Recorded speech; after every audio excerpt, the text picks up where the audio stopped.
Hello students, welcome to the official YouTube channel of SSCM College Mandalgarh. Wish you all a very happy and prosperous new year. After a winter break, our today's topic is production function, उत्पादन फलन. इससे पहले last video में हमने अध्ययन किया था what is production and about the factors of production. उत्पादन क्या होता है और उत्पादन के साधनों के बारे में. Our today's topic is production function, उत्पादन फलन.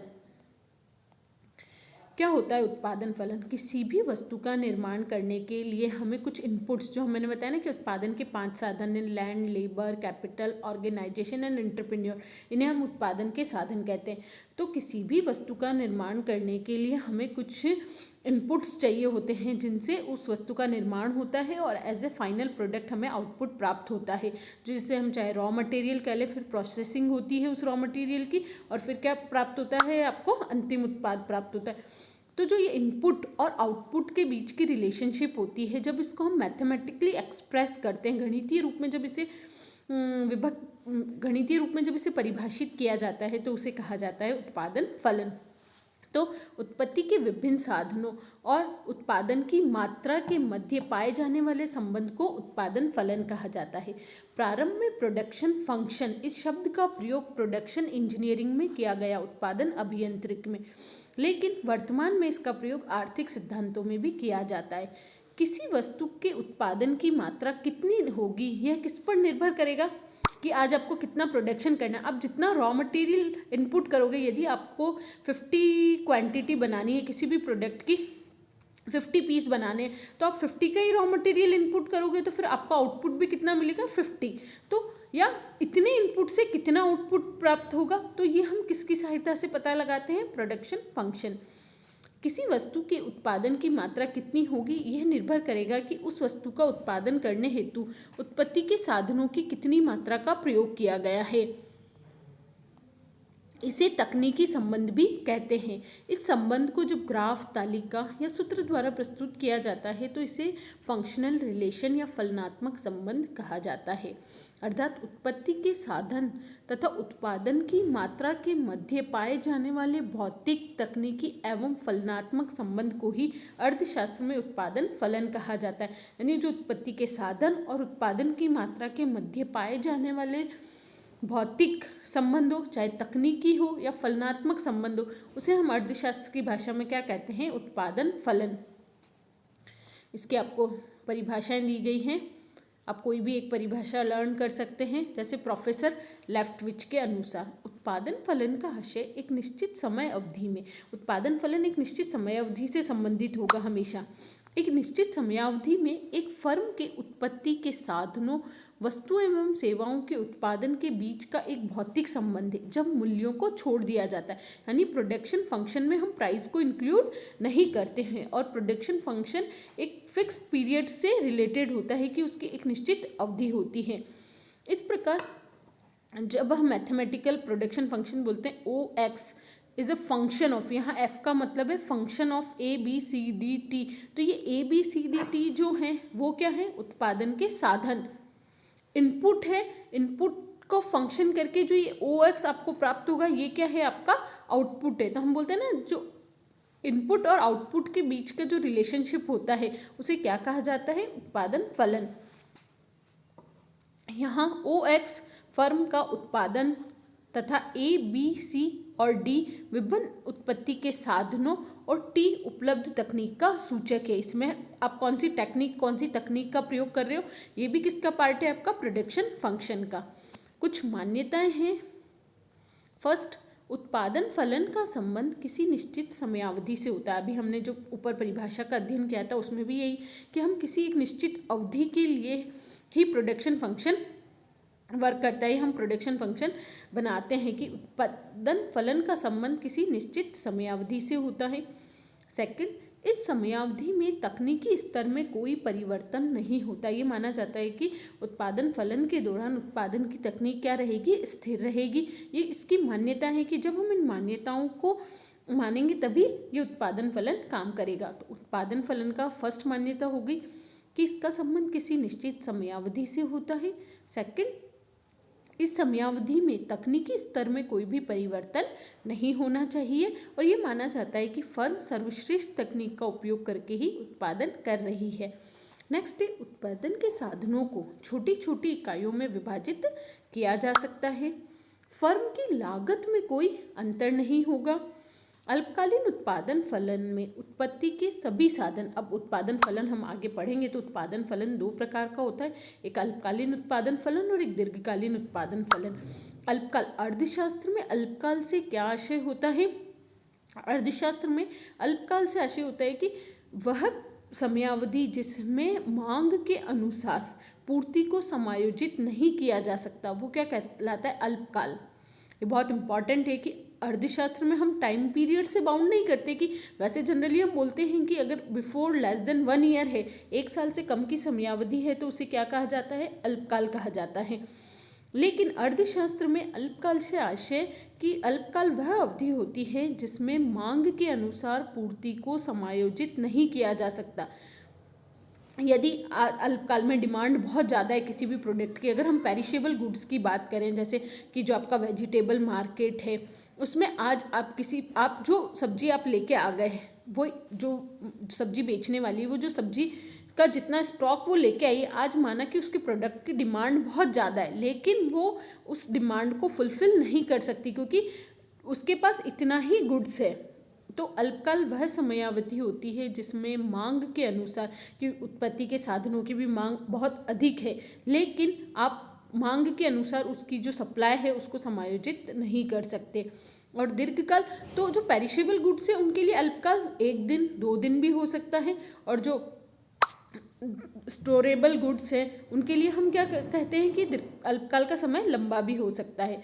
और दीर्घकाल वह पीरियड होता है जिसमें मांग के अनुसार पूर्ति को समायोजित किया जा सकता है। यदि मांग अधिक है तो पूर्ति को बढ़ाया जा सकता है, और मांग कम है तो पूर्ति को कम किया जा सकता है। तो दीर्घकाल में क्या होता है? उत्पादन के सभी साधन परिवर्तनशील होते हैं, और अल्पकाल में उत्पादन के सभी साधन परिवर्तनशील नहीं होते हैं। कुछ साधन स्थिर होंगे और कुछ साधन क्या होंगे? परिवर्तनशील होंगे। तो अल्पकालीन उत्पादन फलन में उत्पत्ति की सभी साधनों की इकाइयों में परिवर्तन नहीं किया जा सकता। अल्पकाल में क्या होगा? फर्म के कुछ साधन स्थिर होंगे, जिन साधनों की मात्रा को आप घटा या बढ़ा नहीं सकते हो, वो साधन क्या रहेंगे? आपके अल्पकाल में स्थिर रहेंगे, तथा अन्य साधन क्या होंगे? परिवर्तनशील होंगे। और दीर्घकाल में उत्पादन फलन के सभी साधनों को क्या माना जाता है? परिवर्तनशील माना जाता है। दीर्घकाल वह समय होता है जिसमें हम मांग के अनुसार पूर्ति को समायोजित कर सकते हैं। उत्पादन फलन की विशेषताएं। फर्स्ट है आपका, उत्पादन फलन एक इंजीनियरिंग कॉन्सेप्ट है, अभियांत्रिक अवधारणा है। यह एक अभियांत्रिक अवधारणा है क्योंकि उत्पादन फलन, इसको पहले इस कंसेप्ट को जब प्रोडक्शन फंक्शन डेवलप हुआ था तब सबसे पहले इसका प्रयोग प्रोडक्शन इंजीनियरिंग में ही किया जाता था। ये प्रोडक्शन इंजीनियरिंग का ही वर्ड है जिसका वर्तमान में प्रयोग हम आर्थिक सिद्धांतों या अर्थशास्त्र में भी करते हैं, क्योंकि उत्पादन फलन उत्पत्ति के साधनों व उत्पादन के भौतिक मात्रात्मक संबंध को प्रदर्शित करता है।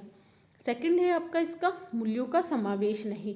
पहले भी बताया था कि प्रोडक्शन फंक्शन में हम प्राइस, जो उत्पादन के साधन है, जो इसके इनपुट से, उनकी प्राइस को हम इंक्लूड नहीं करते हैं। उत्पादन फलन में आगत एवं निर्गत, आगत यानी इनपुट और निर्गत मतलब आउटपुट, आगत और निर्गत के मूल्यों का कोई समावेश नहीं होता है। अर्थात उत्पादन फलन आगतों एवं निर्गतों के मूल्यों से पूर्ण स्वतंत्र होता है, मतलब इसमें इनपुट और आउटपुट दोनों की ही प्राइस इंक्लूड नहीं होती है। नेक्स्ट है समयावधि। उत्पादन फलन का संबंध एक निश्चित समयावधि से होता है। एक प्रोडक्शन जो प्रोसेस है, माना कि किसी भी वस्तु का उत्पादन करने के लिए, कोई भी एग्जाम्पल ले ले कि फॉर एग्जाम्पल एक्स वस्तु है, इसका उत्पादन करने के लिए आपको 1 महीना लगेगा पूरा प्रोसेस होने में, रॉ मटेरियल से लेके उसकी प्रोसेसिंग और फिर फिनिश गुड्स। तो ये जो प्रोडक्शन फंक्शन होगा ये केवल एक इसी समयावधि से संबंधित होगा कि आपने इसमें इतना इनपुट किया है और आपका इतना आउटपुट आएगा। तो उत्पादन फलन का संबंध एक समय विशेष अवधि से होता है, इसलिए एक समयावधि में उत्पादन फलन जो होता है वह उसकी समय की अवधि परिवर्तित होने पर परिवर्तित हो सकता है।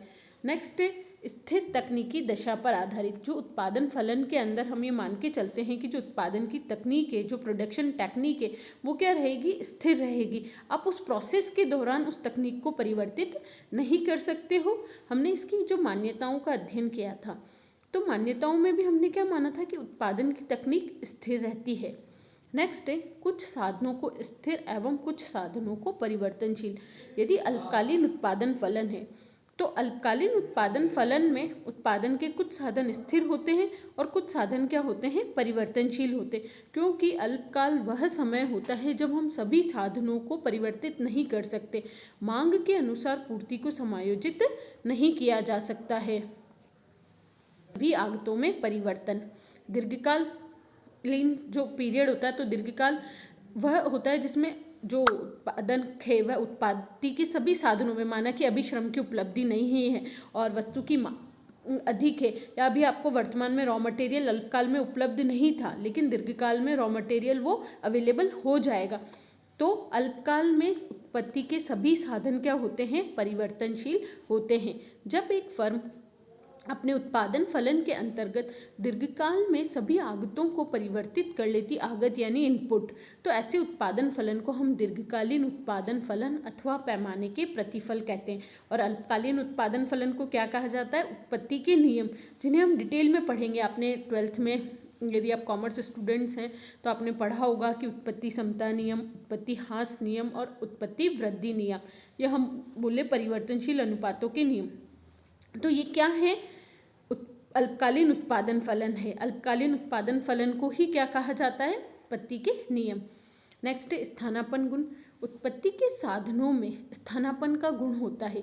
इसके कारण ही एक उत्पादन फलन के लिए एक साधन के स्थान पर दूसरे साधन का कम एवं अधिक मात्रा में प्रयोग किया जा सकता है। मतलब उत्पत्ति के साधनों में को हम सब्स्टिट्यूट कर सकते हैं, एक साधन को दूसरे साधन से सब्स्टिट्यूट किया जा सकता है। प्रौद्योगिकी या तकनीक का सारांश है, उत्पादन फलन किस पे निर्भर करता है, टेक्निक पर। नेक्स्ट है आपके उत्पादन फलन के निर्धारक तत्व, यानी कि आप इतना इनपुट करोगे तो कितना आउटपुट आएगा, ये कौन निर्धारित करता है। सबसे मेन होता है आपके टेक्नोलॉजी, कि आपने किस टेक्नोलॉजी का प्रयोग किया है। अगर आपने एडवांस टेक्नोलॉजी है तो आपके कम इनपुट से भी अधिक मात्रा में आपको क्या प्राप्त हो जाएगा, उत्पादन हो जाएगा। कम लागत से अधिक उत्पादन आप प्राप्त कर सकेंगे। उत्पादन फलन को निर्धारित करने वाला जो मेन होता है वो होता है स्टेट ऑफ टेक्नोलॉजी, अर्थात फर्म के लिए उत्पादन की कितनी तकनीकें उपलब्ध है। और जब तकनीकी प्रगति होती है तो नए नए उत्पादन फलन का जन्म होता है। क्योंकि सामान्यतः पहले से श्रेष्ठ तकनीक विधियों का हम अगर प्रयोग करते हैं, मैंने जैसे कि अभी आपको बताया कि अगर हम लेटेस्ट टेक्नोलॉजी का प्रयोग करेंगे तो उन्हीं आगतों से अधिक उत्पादन एवं कम आगतों में यथावत मात्रा में उत्पादन होता है, कि हम कम रॉ मटेरियल से, कम इनपुट से भी अधिक मात्रा में आउटपुट प्राप्त कर सकते हैं। नेक्स्ट है उत्पादन आगतों की इकाइयाँ, यूनिट्स ऑफ इनपुट, कि आप कितनी यूनिट्स इनपुट कर रहे हो तो उसके अकॉर्डिंग आपको कितना आउटपुट। मेन तो एक तो टेक्नोलॉजी, जो उत्पादन फलन होता है उसमें हम जैसे बोला ना मैंने कि अभी उत्पादन फलन को जैसे क्वांटिटी ऑफ एक्स, कि एक्स की कितनी इकाइयाँ उत्पादित होगी, वो किसका फंक्शन है, ए बी सी डी ई, यानी ये 4 तो हमारे 5 तो हमारे जो भी उत्पत्ति के साधन प्रयोग में आ रहे हैं, प्लस टेक्नोलॉजी।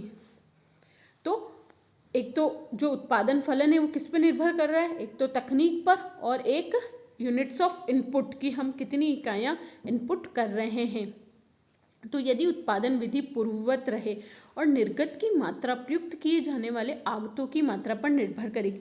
यदि आप 100 यूनिट बनाने के इनपुट डाल रहे हो तो उससे 100 यूनिट बनेगी, या अगर आपको लगता है कि यदि हम इनपुट को डबल कर दें तो प्रोडक्शन भी क्या हो जाएगा, डबल हो जाएगा। ये एक उस प्रोडक्शन फंक्शन पे डिपेंड करता है। अतः आगतों की बढ़ती इकाइयों से कुल निर्गत प्रारंभ में बढ़ती दर से, अगर हम अल्पकालीन में देखें तो ये 3 स्थितियाँ होती है ना, कि यदि हम इनपुट को बढ़ाते हैं तो प्रारंभ में बढ़ती दर से आपका आउटपुट बढ़ेगा, फिर स्थिर दर से बढ़ेगा, और अंत में जो हमारा उत्पादन होगा, हम उत्पादन की साधनों की इकाइयों को भी बढ़ाते जाएंगे, लेकिन फिर भी जो आउटपुट होगा वो उस दर से नहीं बढ़ेगा, या उसमें घटने की प्रवृत्ति स्टार्ट हो जाएगी। तो प्रारंभ में वो बढ़ती दर से बढ़ेगा, फिर स्थिर दर से, और फिर घटती दर से बढ़ेगा। तो इस वीडियो में हमने अध्ययन किया है कि व्हाट इज प्रोडक्शन फंक्शन, उत्पादन फलन क्या होता है।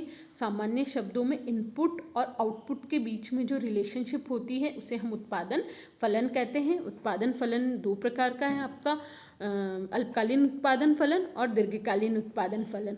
अल्पकाल वह समय होता है जब हम मांग के अनुसार पूर्ति को समायोजित नहीं कर सकते हैं। तो अल्पकालीन उत्पादन फलन में उत्पत्ति के सभी कुछ साधन स्थिर होंगे और कुछ साधन परिवर्तनशील होंगे, तो उससे क्या बनते, उत्पत्ति के नियम। और दीर्घकालीन उत्पादन फलन में उत्पादन के सभी साधन परिवर्तनशील होते हैं और उसे हम क्या कहते हैं, उत्पादन के सभी साधन परिवर्तनशील होते हैं और उसे पैमाने के प्रतिफल कहा जाता है। और उत्पत्ति के जो उत्पादन फलन है इसकी क्या मान्यताएं होती है, इसकी क्या विशेषताएं हैं, इन सब का अध्ययन हमने इस वीडियो में किया है। आपको इस वीडियो से रिलेटेड यदि कोई भी क्वेरी है तो आप मुझे व्हाट्सएप ग्रुप या यूट्यूब कमेंट बॉक्स में पूछ सकते हैं। Stay home, stay safe.